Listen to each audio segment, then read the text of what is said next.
반갑습니다. 일본도 김정은 선생님, 네. 예.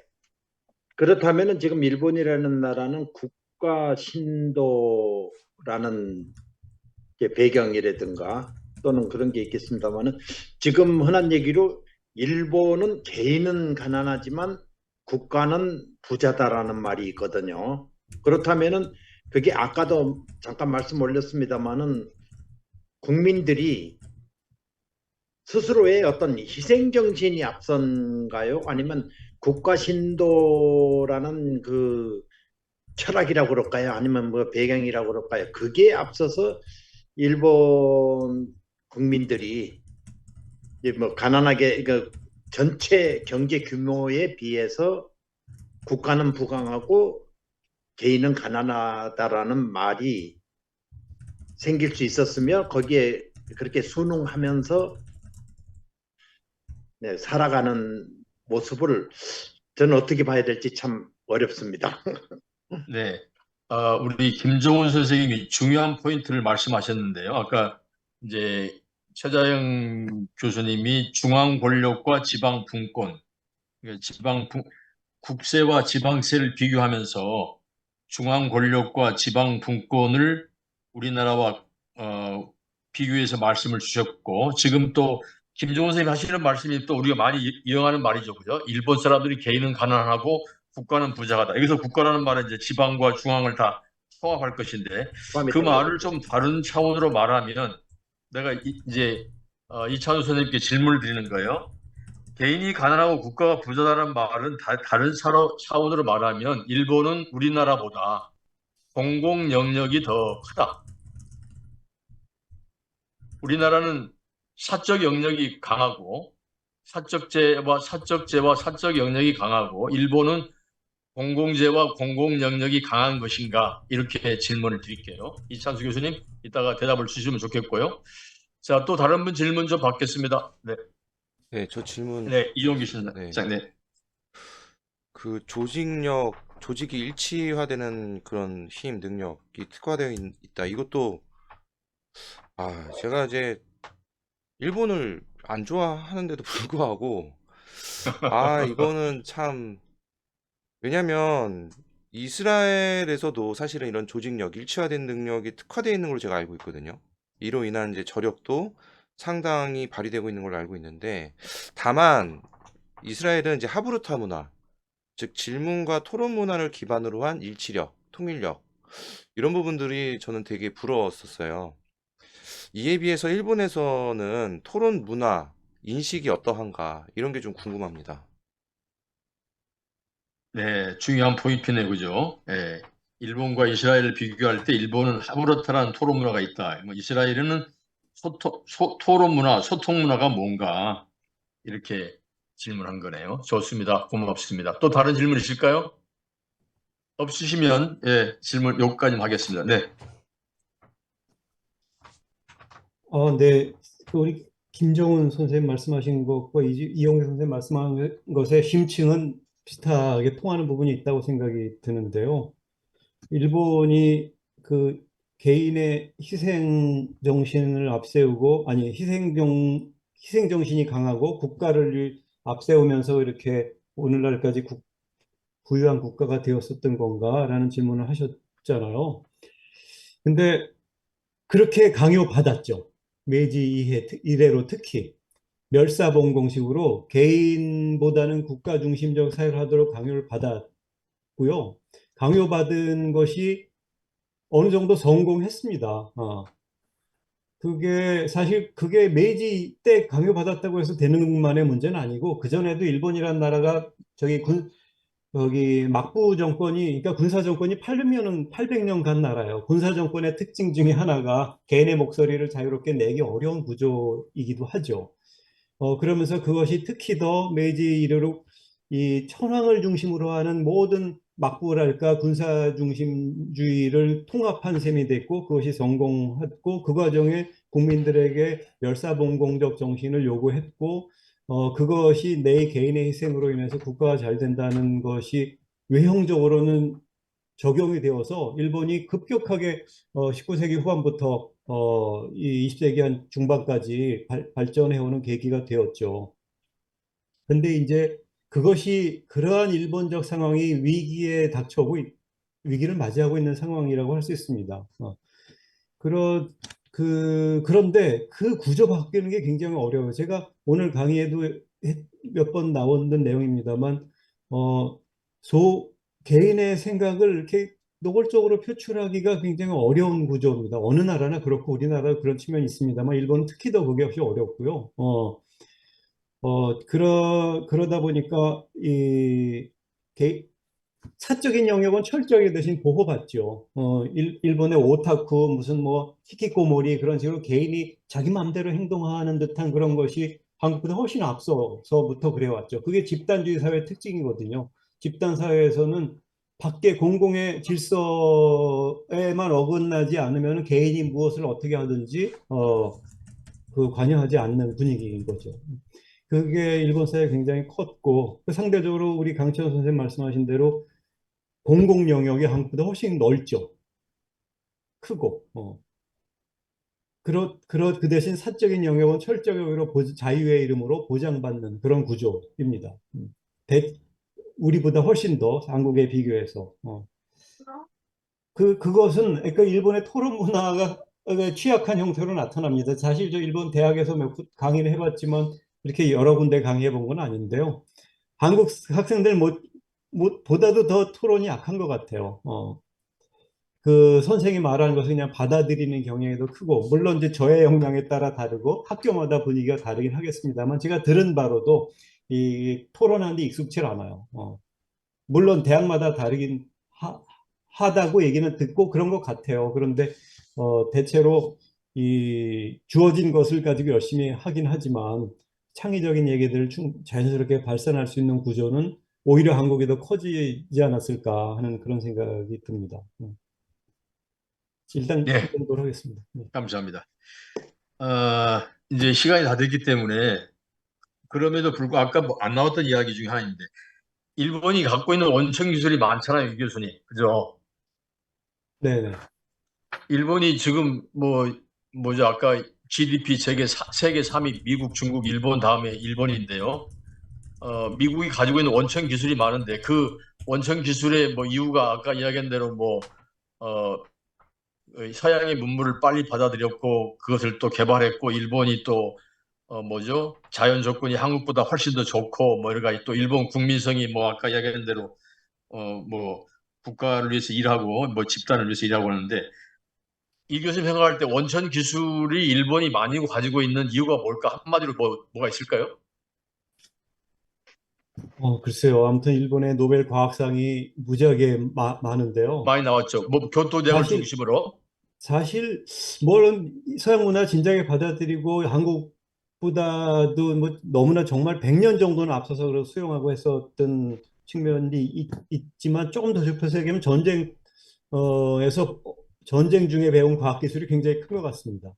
그러니까 특히 그러니까 무기를 만든 것도 그렇고 세계대전과 한국전쟁.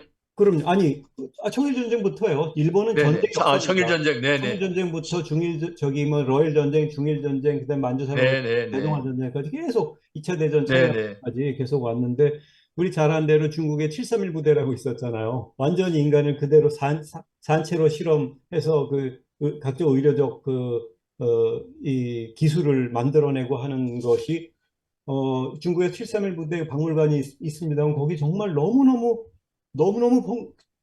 잔인하고 비인간적인 그런 살아있는 네. 인간 대상의 실험들을 했는데 거기서 네. 얻은 기술들이 대단히 많대요. 그래서 미국이 그 아, 전에 또 빼갔어요.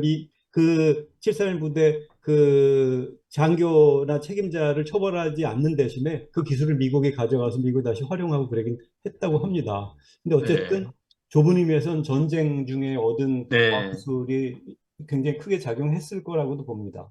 네. 아무튼 중요한 말씀이시네요. 필수적으로 네. 그죠?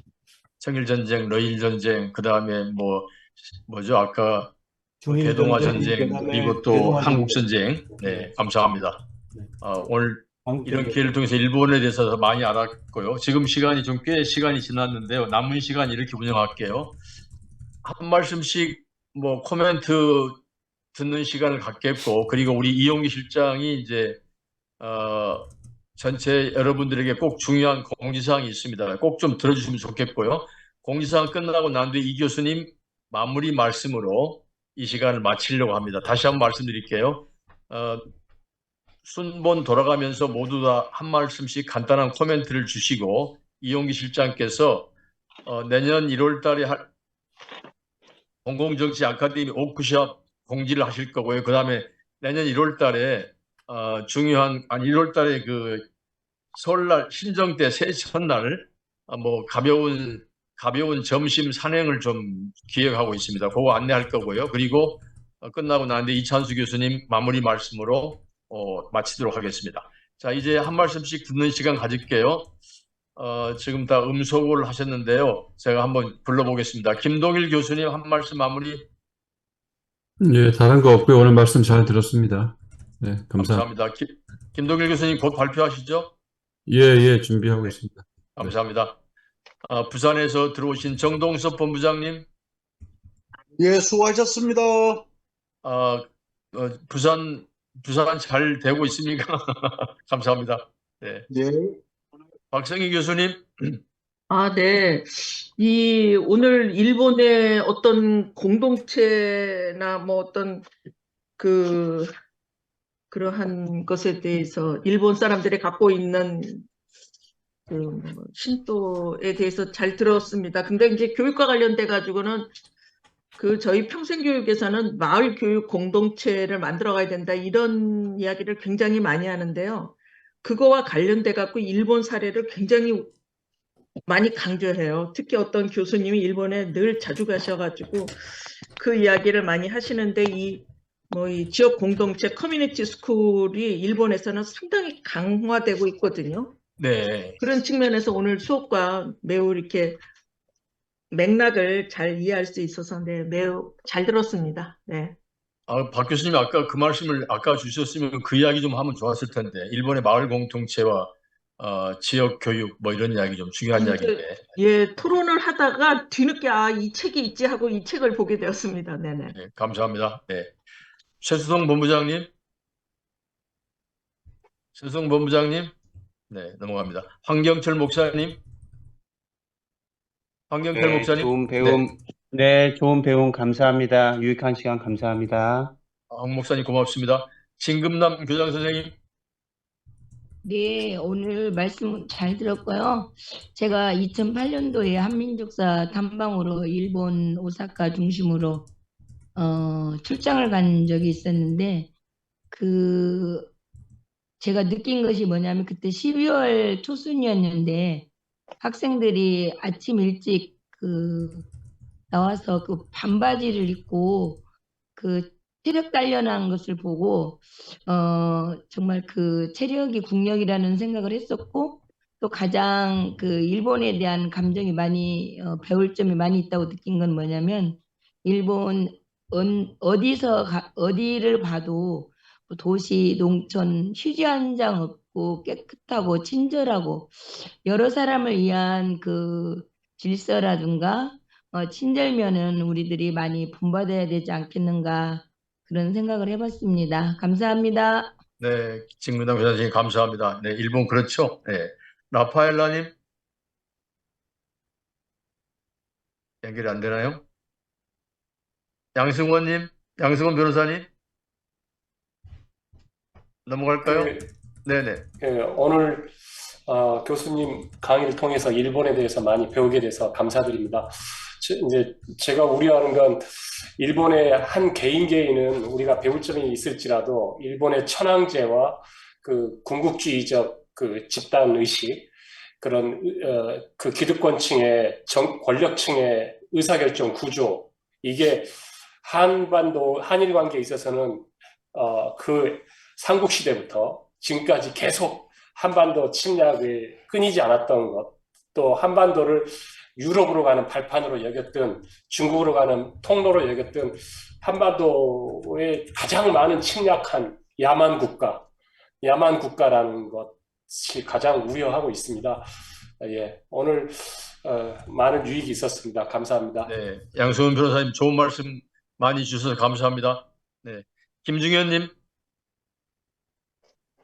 예, 일본은 국가는 부유하지만 개인은 가난하다 했는데 우리나라는 개인이 부유합니다. 제가 일본 몇 번 가봤는데 참 일본보다는 우리나라 개인들이 더 잘 산다 이런 생각을 좀 하게 됐고요. 이제까지 앞으로도 계속 잘 살려면은 정치적으로 이제 좋은 결단을 내려서 좋은 정부가 들어서야 된다고 생각을 하고요. 그러기 위해서는 개인들이 전부 다 합리적인 생각을 가지고 있어야 된다고 생각을 합니다. 이상입니다. 네, 감사합니다. 김주영님. 김정은 선생님. 아이고, 오늘 일본에 대해서 굉장히 좋은 말씀을 많이 들었는데요. 결과적으로 우리가 일본을 그냥 감정적으로 보다도 그런 바탕에 있는 일본에 대해서 좀 더 지혜롭게 우리가 대처를 한다든가, 또 그래서 일본을 어찌됐든 간에 자이든 타이든 간에 만만치 않은 국가를 우리가 옆에 두고 있다는 점을 항상 우리가 잘 생각을 해봐야 되지 않겠는가 하는 점을 느꼈습니다. 감사합니다. 감사합니다. 네, 아이폰 2님. 네, 최수일 이사장님. 네. 예. 오늘 고맙습니다. 이찬수 교수님. 오래간만에 줌으로라도 뵙고 재밌는 강의 들어서 고맙습니다. 최수일 이사장님과 이찬수 원장님은 서로 잘 아시는 사이죠? 네. 네, 반갑습니다. 네, 감사합니다. 최자연 교수님. 네. 예, 간단하게 제가 일본은 개인이 가난한데 우리나라는 개인이 부자다 이런 말씀하셨는데 그게 좀 웃기는 게 개인이 우리나라가 부자가 아니라 빈부의 차이가 너무나 심한 거예요. 그런데 일본은 그런 빈부의 차이가 없다 이렇게 얘기할 수가 있겠죠. 그래 그게 뭐냐면 제가 아까 뜬금없이 말씀드렸는데 일본은 단기 저축이 마이너스 금리예요. 마이너스 금리가 뭐냐면 우리가 100만 원을 맡기면 1년이 지나면 10,000원이 까여가지고 99만 원이 된다고요. 그러니까 돈을 벌 수 없는 제도를 만들어 놨고 장기 금리도 상황에 따라서 플러스 마이너스 1.5%였다가 한 달 전에 2.5% 그것도 플러스 될 때도 있고 마이너스 금리 될 때도 있고 이런 식이에요. 그러니까 돈이 불로소득을 벌 수 없도록 구조가 돼 있기 때문에 빈부의 차이가 생길 수가 없고 돈을 못 버니까 일을 해서 돈을 버니까 정직하게 벌어가지고 먹고 사니까 노동윤리가 나오고요. 그리고 말씀드린 또 한 개는 오늘 말씀하신 가운데서 종교 말씀을 하셨어요. 그래서 뭐 야스쿠니나 뭐 종교나 이런 거 일본은 강 교수님 말씀하셨듯이 굉장히 토착적인 정서가 강하지만 그러나 이 이중화된 사회 구조에서 이 군대 사람들을 이렇게 일원화하기 위해서 그래가지고는 이런 걸 주입시키는 이런 게 있다. 그렇게 이해를 그러니까 이 종교라는 것이 실제로 정치 사회 구조는 분권이니까 이거를 하나의 구심점을 마련하기 위해서 사람들을 세뇌하고 있구나. 제가 이해하는 바로는 그렇습니다. 감사합니다. 최자연 교수님 하나 여쭤볼게요. 일본은 지금도 마이너스 금리인가요? 예. 그러니까 그래요. 일본은 지금도 아주 고집스럽게 단기 저축은 마이너스 금리고요. 그 대신에 돈을 대출받을 때도 아주 이자가 적어요. 그러니까 은행은 단기 저축하는 사람한테 조금 받고 대출에 조금 받고 이런 식으로 하고 장기 금리도 플러스 마이너스 플러스 될 때도 있고 마이너스 될 때도 있고 1.5였다가 한 달 전에 2.5로 느렸다고 하잖아요. 플러스 마이너스로 간다고요. 마이너스 금리. 네. 최자연 교수님 말씀하시니까 제가 독일에 있을 때 경험이 있는데 독일에다가 은행에다 돈을 예금해 놨더니 시간이 지나니까 원금이 없어져 버렸어요. 네, 독일은 그렇더라고요. 저는 이제 우리나라를 생각하고 맨 처음에 예금해 놓고 그것이 불어날 줄 알았는데 시간이 지나니까 원금이 없어져 버리더라고요. 상대 최자연 교수님 그 옛날 독일 생각을 하게 해주셔서 고맙습니다. 자, 이제 우리 이용일 장 한마디 하고 공지사항 좀 전해 주십시오. 네. 저는 이제 한국인으로서 일본에 대한 심도 깊은 교육을 접하려는 의지가 없었는데요. 오늘 계기로 그동안 일본의 어떤 역사에서의 어떤 동기, 그 현상들을 좀 한 번에 단번에 통찰할 수 있는 본질적인 그런 원리를 짧은 시간에 얻을 수 있었던 게 아니었을까. 상당히 좀 인상이 깊었고요. 상당한 가성비 효과적인 강의였다. 뭐 감히 제가 생각하기로 그런 생각이 좀 들었습니다. 그래서 고맙습니다. 이거 마지막인데 이게 우리나라가 일본에 침해당하지 않기 위해서는 이 지피지기 백전백승 이런 강의들이 이제 필수로 저희 우리나라 특히 우리나라이니까 좀 이런 게 좀 보편화되지 않나. 그래야 우리가 일본한테 침해당하지 않는 저력과 전략과 이런 것들을 좀 만들 수 있지 않을까라는 생각이 좀 들었습니다. 네, 고맙습니다. 자, 이제 이용규 실장 공지사항 좀 전해주십시오. 네.